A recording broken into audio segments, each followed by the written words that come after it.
All right, here we are, the very first episode of this podcast. Man, it's been a long time coming. I feel like we have definitely been long overdue for some content like this. And also me, like I feel like I've hidden long enough. I've definitely grown what we've developed with this organization, Black Christian Influencers and everything else, but this part is what I really feel like is my sweet spot. So, welcome to our podcast. Look at this. We're here. I am amazed by just being here right now. I have an amazing person with me now. And he probably doesn't even know I'm about to shout him out. Hector, oh my gosh. He's like the podcast producer for the stars. Can I say that? Is that like something? I call him that, the podcast producer for the stars. But we're here, and this is a vision that's been long overdue. Um, yeah, I think a lot of people have been looking to BCI for just resources and influence and just perspective. And we've done that. And this is just another level of that. So if you are listening and joining, thank you. I think you're going to find some value and you're going to get to know me because I'm just going to be my unfiltered self, which is not normal. I am always filtered. Like most days, I talk with a filter because people don't know this about me, but I'm actually pretty rude. Um, I'm the nicest rude person that you know because, yeah, it's my honesty. So for a very long time, I have not been able to lie. And it's been one of the things that when people get close to me, they're irritated by, or it will push them away. They're like, I can't deal with you right now. Because the more I love you, the more I care about you, the more I'm going to share honesty with you. So that's been a lot of why I've been successful and why I have been unsuccessful. So, you got to take and leave certain parts, but here we are. We're here now. It's been good, right? Because we're here. So that's what you're going to get. You're going to get me talking about things like that. But I don't know. Where should I start, Hector? With yeah. All right. Yeah. So you guys don't know me, so I guess that's a good place to start. Born in outside of Chicago, I would say Chicago, but I was a suburban girl. And had a normal household. My dad was a pastor. I have three siblings, and I was the middle child, which means that I often felt forgotten. No, it's not just a feeling. I actually was forgotten. Like it was a Christmas where they forgot to get me presents under the tree. And I literally woke up like, oh my God, everybody's opening gifts. And my parents are like, did we get this girl gifts? And I was just sitting there. Next thing you know, my dad was like, everybody, no, don't open the gifts. I have to go make a run to the store. And next thing you know, he comes back with some Walgreens bags. They run in the back room and they're wrapping the gifts. And they come out with a whole bunch for me. Honestly, that was actually one of my best Christmases because my dad felt so guilty the rest of the day that he only focused on me. Like I knew that they missed me, but I wasn't mad at it. Like he got me these Uno cards and literally the whole day he played Uno. He acted like that was the best gift under the tree. Everybody, they had bikes, they had Nintendos, everything else, but I got Uno cards. But I think honestly that really is a big part of my childhood, like growing up feeling forgotten, feeling left out, not feeling like I belonged. That was honestly what created me. So I often was a really reclusive introvert, meaning that I oftentimes just didn't like being around people. And I was okay with being by myself, but I had a lot of deep thoughts. And so that was me. I really grew up as this dorky nerd of a person who, honestly had some gifts that were not really tapped into until high school, right? In high school, then I started to learn like, let me see what I can do. And I started trying out for different things. I actually tried out for a musical, which was crazy. I tried out for Grease, guys, and I got the lead role in Grease. Like, I was Sandra D. And it was so cool because Sandra D, everybody knows, is like the quiet one. And then she comes out of her shell. I think they literally thought I was Sandra D. So I did that. And after I did that role, I was like, oh, okay, I kind of like this. I like doing things like this. And next thing you know, I was in speech, and then I did drama club, and church just started doing different things and singing, and I started being more extroverted in person, but still introverted to myself, most times. But yeah, that's me. That's how I started out. A lot of my beginnings were with theater and drama and speech. And so speaking is natural to me. But as I grew up, I kind of started doing other things. I got into education.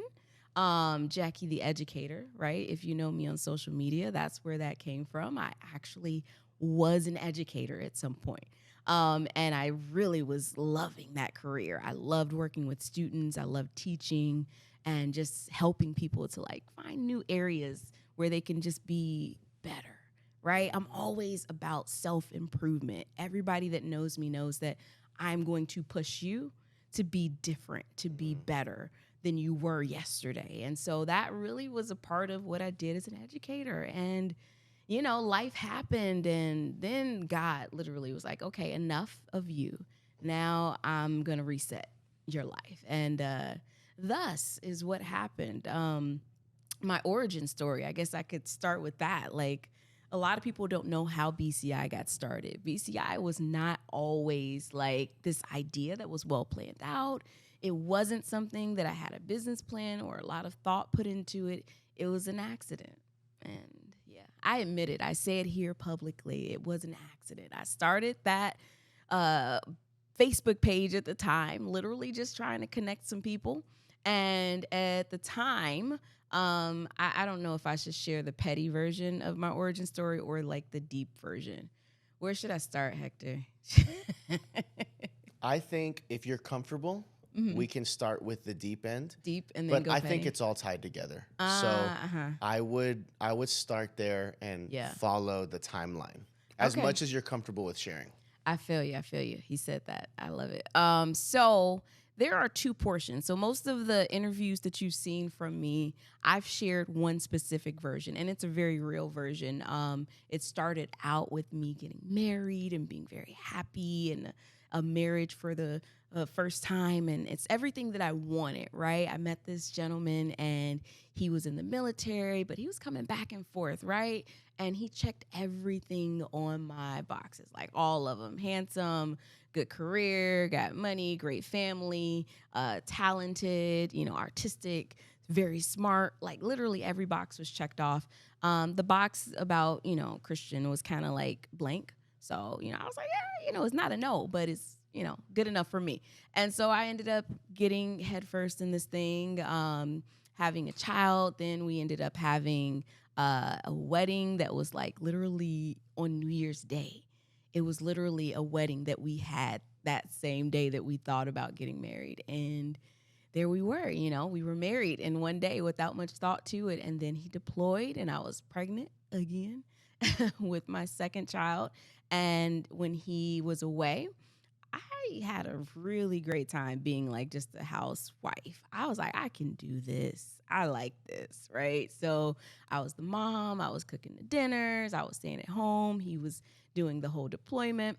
Life changed though when he got back. When he came back from his deployment, after a year, things started to settle a little differently. And this is something that I say for anybody who has experienced like military families or military life, that there is more to it than what you see on TV. It's a lot. And the families of the people who have endured trauma while they have been deployed, they deal with a lot. So, he came back with these invisible scars that started to kind of fester. And, before we knew it, he was kind of going through some crises where he was not himself. He was having delusions. He was really like almost losing his mind. And it was so heartbreaking for me because I met this man, literally one of the most intelligent people that I've known to this day. He's still very intelligent, but to have him and see him go through that broke me. And so he was dealing with that. I was trying to figure out how to cope and help him when there really was nothing I could do. And I hate not having nothing I can do. I want to fix things. So honestly, me trying to fix it made it worse. So I ended up going through that issue with, him having those moments, and I couldn't figure out how I fit into the picture. And, he was back and forth in the hospital, and I'm like with the kids. And, next thing you know, he's separated from the house. And now I'm here with the kids, and I didn't have a job. Remember, I was doing the stay-at-home mom thing. Obviously, I had my background in education, but I had chosen to be a stay-at-home mom, which I think is great. It's a great decision. But at the time, I didn't have any other means of paying for my lights, my gas, little things, water, right? So we were pretty much in a house with no water, no lights. And at the time, I was way too prideful to ask my parents for help. I just sat in that house. I went to the store one time. My parents, I think, sent me a little bit of money, and I got some water bottles. And so I would literally wash the kids up with water bottles and, trying to just get by to figure things out in the meantime. All that stuff happened, right? And life was really beating me up. And I was in this space where, my ex-husband, even before he left, he was dealing with so much that I was sleeping in my bedroom and almost like putting myself inside of a room and putting a dresser in front of the door because I didn't know what could happen, right? He was that sick, and I was that scared. And, really at that point, I was like, God, is this like something I should be in? I was asking those questions, and I was getting confused because I didn't really hear an answer. And literally I start seeing a psychiatrist and a counselor. Thank God for counseling. If I didn't have counseling, like, thank God, like literally counseling is something from God that we should all use, because she helped me process that time. And she helped me with getting like a video diary, which really let me kind of just pour out my feelings. And man, I was blessed by that period of my life where I just was able to process through. And, we ended up separating. Unfortunately, after I told some people about it, specifically a friend of mine, I told him about what was happening in the house. And I was really just kind of saying things like, yeah, it's okay, but, he's in the military.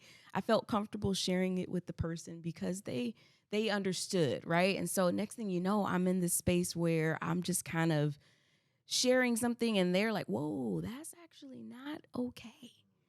I'm like, oh, what do you mean? It's not okay that I have to barricade myself in my room? Why? I mean, everybody got stuff. Marriages have stuff, right? And so literally they just recommended, like, hey, how about you just, I don't know, mention it to somebody else, like your parents, and see what they say. So, I was taught not to share what's going on in your house, right? What is going on in your marriage is between you and your husband. Don't tell other people.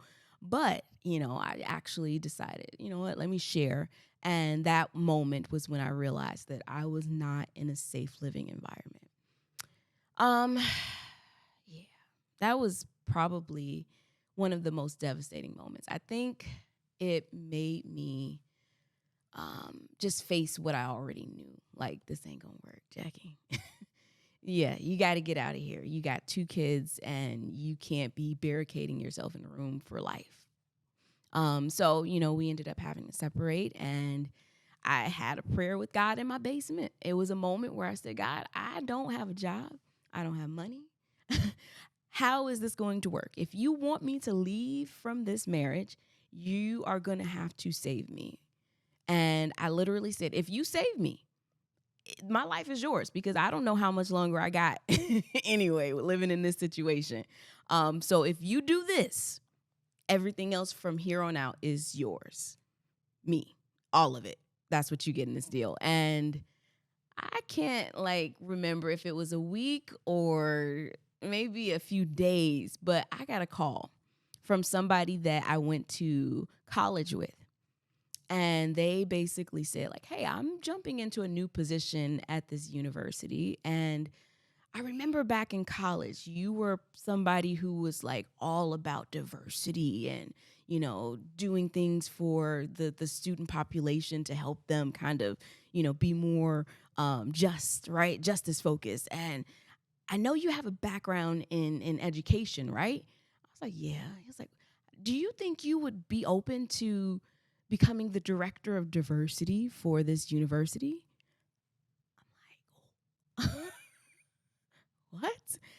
I obviously kept it really professional. I was like, it's something I would consider. It's something I'll take into consideration. Let's meet for coffee and talk about it. And in my mind, I'm thinking like, whoa, oh God, you're doing it, huh? Like, moments like that make you realize how real God is. Like, I kid you not. Next thing you know, I'm in the meeting, and after the meeting, they say, okay, yeah, we definitely want you.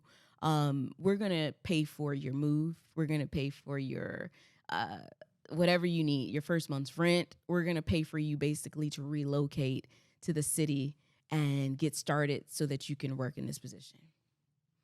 I didn't have to fill out one application. I didn't have to make any phone calls. I didn't have to tell anybody I was looking for work. After that prayer, I knew what I had to do. I'm like, yo, my life is yours for real. Like that helped me rededicate my life to God. And I haven't looked back since. So I went there and I worked there, guys, and I loved it. I love students, obviously. But here's the part where I was like, God, you for real? And once I got there now, once I got working on campus and realized that, working in diversity at a predominantly white institution is complicated. I was just like, okay. And, I had to bump heads with people because I'm like, y'all hired me for this, right? Like, you remember what I was on campus. I was the person in college who protested because they didn't have any portrayals of Black Jesus on campus. Everywhere you went, all you saw was these pictures of white Jesus. I'm like, well, we in college, so if we know origins, especially like Christian universities, we should know that his skin was brown. His skin was brown. So, I ended up protesting enough where they actually did put up some diverse pictures of the portrayal of Christ. And, that's who they got. I'm like, y'all know who y'all got. Y'all know what this was about. And I did that and I ruffled some feathers, guys. I'm not going to lie. I knew what I was doing. I knew what I was getting into. But I did it. And, after a while, especially with the Trump era that happened, literally while I was working there, it was the Trump elections.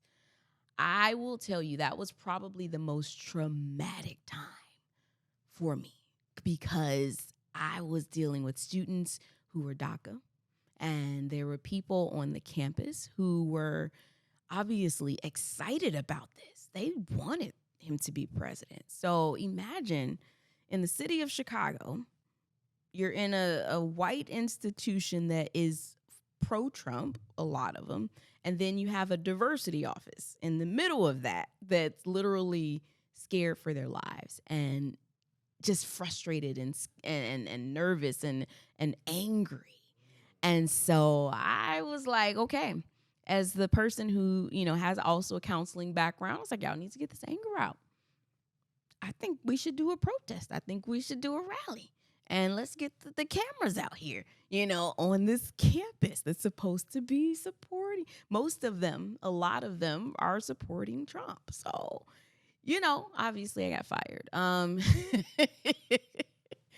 not mad at it though, because that honestly was the best thing that could happen. So when you went through that, you come out of the very difficult time in your marriage, you get into this new awesome position that felt like God, and then only to get pushed out from the people that initially wanted you. Yeah. What is that doing to your psyche? Where is your soul? Yeah. Are you full of anger? Do you feel balanced? Where are you in that time frame? I think I was completely imbalanced. Very much so in a space of being confused with God and like, okay, but you delivered me from that.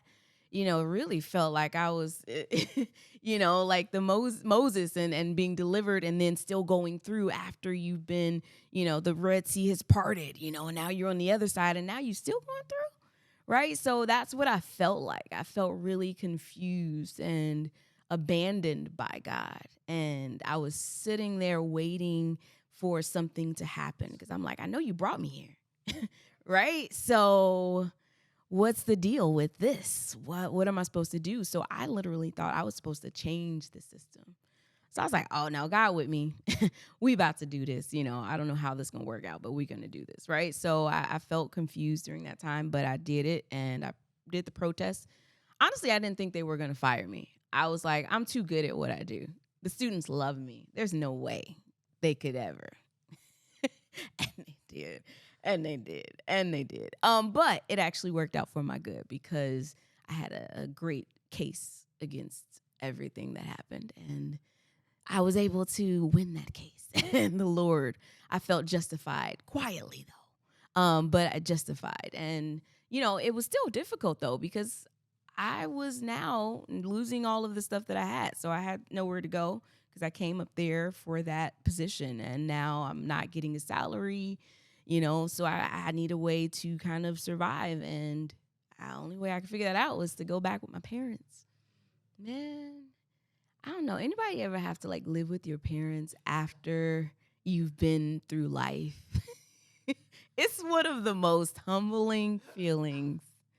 Like you've experienced, paying your own bills and getting your own food, going in and out when you want, and then having to go back under restriction. And my parents were really strict. Like they didn't play. Like we had a curfew, all of that stuff. But then they tried to put me under that again. I'm like, I'm a 30 something year old woman with 2 kids and you giving me a curfew? I know you lie, right? Like I'm like, I can't, but I did, right? Because that's their house, their rules. That's what I had to do. I went back home, man, and lived in my parents' basement. It was a beautiful basement, though. I feel like sometimes people think basement, they feel sorry for me, like, oh, she had poverty, and now she's living with 2 kids. Nah, my parents got a really nice house. I'm not gonna make that story, but that's what it was. It was a nice house, but I lived in the basement. It had its own bathroom and everything else, but it was a basement, y'all. So now we've seen this journey of you walking through a lot of brokenness in your personal life when it came from the marriage, and then you get the new job, and then it gets pulled from you. Mm-hmm. But then you feel justified when God literally has your back and you win the case against them. Yeah. So now you're in your parents' house, you're in the basement. Where are you in this time, and what is happening in the timeline as God is starting to get you, put an assignment on your life? Yeah. I think a lot of things happened. One was I decided again, God, you did it. You delivered me again. Even though I'm in my parents' basement, my life is still yours. The deal is still good. Right? So I started to work for my dad at his church. He's a pastor. And, it was a lot of needs in the area. We are in the Inglewood, Chicago area. So it's a lot of needs there. So I was like, okay, I'm going to help him with this church, do some new initiatives and see what I can do to provide for the community. And so I started this counseling services where we gave free counseling to people that needed it in the area, right? So I have a counseling background. Gathered some other of my counseling friends, and on the weekends, we went into the church or we went across the street to the library and we gave free counseling services, right? So then I was like, oh, you know what? I should have a counseling center in the church, right? So we, in the kitchen area, we set up like a little counseling booth and it was beautiful and great. And then the church burned down. Like, God be like, I don't know, y'all. I feel like sometimes he just be like toying with me, because I'm like, but I was working, I was doing the right stuff, and it burned, and I was like, great, here we go again. It's following me, and I didn't realize though, God always sets me up. So whenever something really bad happens to me, And I'm sure there are more people like this now who understand how God works, right? He does not set you up to fail, but your failure is a setup, right? So you ended up now having to go back and deal with a lot of things with, I don't know, for me, like, oh God, what's going to happen with this church, right? But then we find out we have $1 million insurance policy that has never been really discussed or talked about. It wasn't even supposed to happen. We don't even know how we got that policy with the church that we had. The insurance people were kind of baffled. They were like, you have a what? They're looking, because we going at the policy looking too, like, hey, we think this add up to about $1 million, right? And they were baffled because they were like, whoever assessed this, they're fired. But they couldn't do nothing about it. So we had that policy. We were able to rebuild this space and re-envision it into this counseling area, blueprints, all of this stuff. So I'm working on that process. And during that, right, here's back to the origin, I promise. During that time of me working on the counseling space, I had a lot of free time waiting on contractors. And so I started this group, Black Christian Influencers. It was a Facebook group of friends that I knew. I know a lot of cool people. I've always been like, people who have like amazing gifts have just naturally been around me somehow. I don't know, but it just naturally happens. And so I'm a connector at heart. I love connecting people. And then I just started like, hey, let's put all these people in a group together. They need to know each other. Let's help them out. And next thing you know, they start inviting other people, and I'm looking like, oh, this thing is picking up a couple hundred. Next thing, a couple more hundred. And before you know it, I'm looking at the group and the numbers are growing. And I'm like, this seems like something that could be really valuable, right? So next thing you know, I now have this amazing idea of Black Christian Influencers. So you started the group, and hilariously enough, God just gave you a new business. Mm-hmm. But did you do it for fun? Did you have a plan? What was the motive to even start the group? Okay. So it's a very petty motive, guys. And this is one that I've never shared. Here we go. So during this process, right, time has passed. I start dating somebody who was prominent. They had influence. And I was just, really into them. And the reason why we stopped talking was because the person said that I was not on their level of influence trajectory, right? At the time, they were like, well, I'm going to a different space. It's going to have things that are kind of outside of your purview. You're an educator. This is your box. This is mine, right? So I'm like, cool. In the back of my mind, I'm like, you know what? I'm about to show this little what I can do. Like, who knows what I can do? So I literally, in the back of my head, was like, I'm going to start this business. Let's stick it to the man. Let's stick it to him. And I started this thing with that reason. Like, that was a petty motive, guys. But it really developed into something great. So, oh, man. I got it out. I feel very free about it. Yeah. It was needed. I think it was needed for me to share. Well, out of the pettiness, God still used it, which is did. awesome. And he did. The pettiness is no longer there, though. So it started off petty, but it developed into purpose. Yeah, so walk me through, what has God molded you into all of this? Finding the purpose, seeing his assignment. Do you feel like you have a grasp on what your mission is, or is it still unfolding, and is God still downloading, or where are you with all of that? Oh man, it's ever changing. And I'm totally fine with that. I get bored very easily. So whenever he changes it, I'm like, yes, thank you. But yeah, I definitely believe that that's all of us though. Like, our purpose is not just one thing. Today we may be a podcaster. Today we may be an influencer, but tomorrow we may be a pastor, a teacher, a counselor, right? And that's good. Evolution is good, right? And we have to be okay with allowing ourselves to grow and do different things. So my organization started off as a community, but it grew into an agency. It grew into a travel club. Now it's growing into conferences and in-person meeting events. And who knows what it will be in the future, right? Production company and a podcast. It's a That's what we are capable of, though. We're capable of evolving and growing, and I'm so grateful for it, man. He's created miracles. So now catch me up on, you've had this wild last 10 years Yeah. of ups and downs, brokenness, hopeful moments.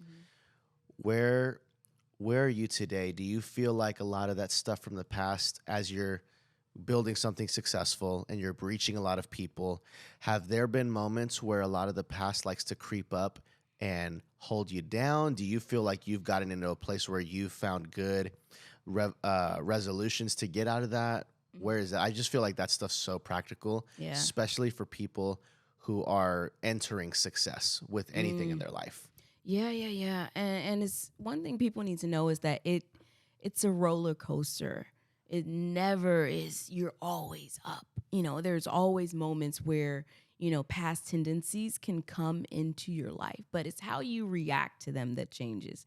Over time, you become stronger with your ability to resist going down that path for as long as you did before, right? So maybe before I would go through my battle with depression for, months, right?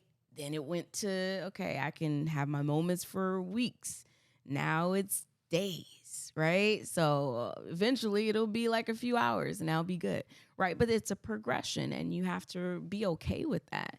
And I didn't put a timeline on it. I didn't say like, oh, okay, well, this is what I want to do now. I want to be always outside of this depressed space forever. Like, no, I just said, God, you do what you need to do. I'm okay with whatever that is, and next thing you know, he grew me up, and that's what happens. That's what you should have. That's what should happen. We should grow. If you are a believer, if you have the Holy Spirit inside of you, you should grow. You shouldn't still be the same petty person you was 10 years ago. You should grow. I tell people all the time, like, there's no way you can be petty and saved.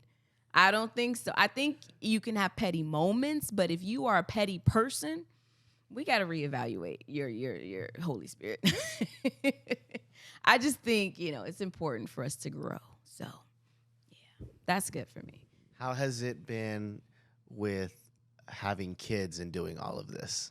Let's step into the mom brain real quick. What has it been like managing two littles while going through so much heartbreak, a lot of hopeful moments, and building a business that is wrapped around reaching people? Yeah.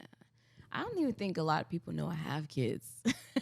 People are like, how do you do everything you do and have kids? I have two, and they're very intelligent. God equipped me very well with kids that keep up with me. But it's hard, still hard, like I'm trying to finish this podcast before they get back home today. It's a reality. Because as soon as that stuff happens, they come in the door, I'm mommy now. They don't care about the influencer, the business owner, the CEO, none of that. They like, I want my dinner. Did you get the chips that I asked for? I got to go to practice this morning. You know what I think about sometimes? Beyonce is a mother.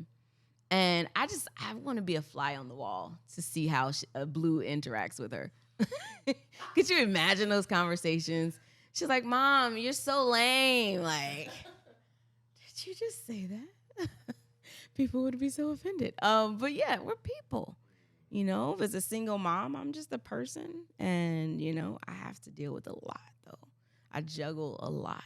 One of these podcast episodes, I'm going to take you on a tour of my house before, like, I clean it up for company, like a day-to-day life of how someone as a CEO lives and then also has kids. Because I think some people set unrealistic expectations. They make you think like, oh, it's always beautiful and everything's perfect. man, that's a lot. My house be messy. Clothes be on the floor. Sometimes I'll wait like a week and a half till all of our clothes are exhausted before I wash. Right? Like dishes. Well, no, I got kids now, so dishes we don't have a problem with. But it's not perfect.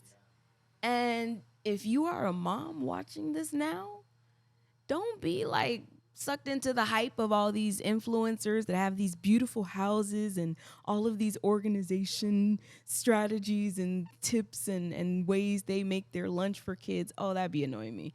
It's one lady who like cuts out like these special little flowers from the sandwiches that she makes for her kids and puts 3 carrots in and they're actually like carrots that are carved into hearts. And come on now, like maybe that's good for you, but most people, we ain't got that kind of time.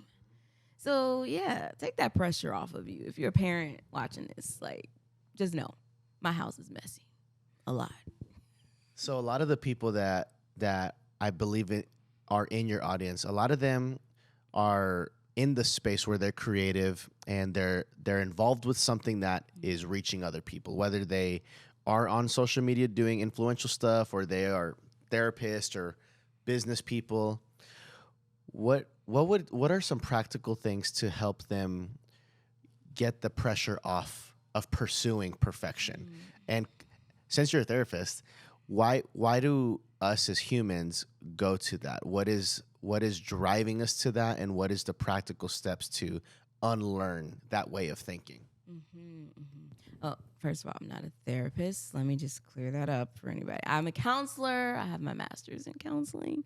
But yeah, just for anybody else, I don't want you to be suing me. You cannot take this advice and sue me. But I really think it's very important for us to take time to reflect and feel our feelings. This is going to sound so cheesy, but feel them, and cry and shout and scream and let it go. Like it's so needed. And we keep moving and moving and moving, and it bottles up. And then we blow up at people, right? So there are a lot of people, when they blow up, I've learned not to be angry at them. I look past that because I'm like, whoa, you were a ticking time bomb. What started that bomb? We have to figure out where we start ticking so that we can be able to quickly release that tension. If we start before we get to that countdown of 3, 2, 1, like when we hear that 10 in our lives, that's like, oh man, I'm starting at 10, 9. And no, you shouldn't get to 3. You should have solutions in place that will help you to stay on course and not forget that you have to let yourself breathe. And I definitely am in this place now in my life where I know when to breathe, when to scream, when to cry, all that stuff. I let my daughter cry on me often. I was just telling Hector in the car, I was like, sometimes my daughter, she's stressed out about school. And I just say, you need to cry, don't you? And she'll look at me. Yeah. I said, come on, put your shoulder in. And she just instantly, and lets it out. And then after about 3 minutes, I don't say anything. Why is it that when we are crying, the first thing people say is, oh, man, don't cry. Why? Why can't you cry? If you feel like you got to cry, cry. You don't want to hold that back because if you do, you're not going to cry now, but later on, you're going to scream. Later on, you're going to blow up at somebody. Later on, you're going to pick a fight. If you do not let it out when it needs to come out, it's going to be backed up. I imagine that's how farts are, like you can really implode if you don't let that stuff out, So that's what I tell her. I say, cry it out, let it out. And she'll cry for like a few minutes. And then she'll wipe her eyes and be like, feel better? She's like, yeah, feel better. That's simple. Little stuff like that helps, Cry it out, fart it out, do what you got to do. Whatever it is. So, first off, I'm really proud of you. We got to the 40-minute mark. You crushed it. Oh, you wow. crushed it. That was 40 minutes. Yeah, I'm telling you, it's easy.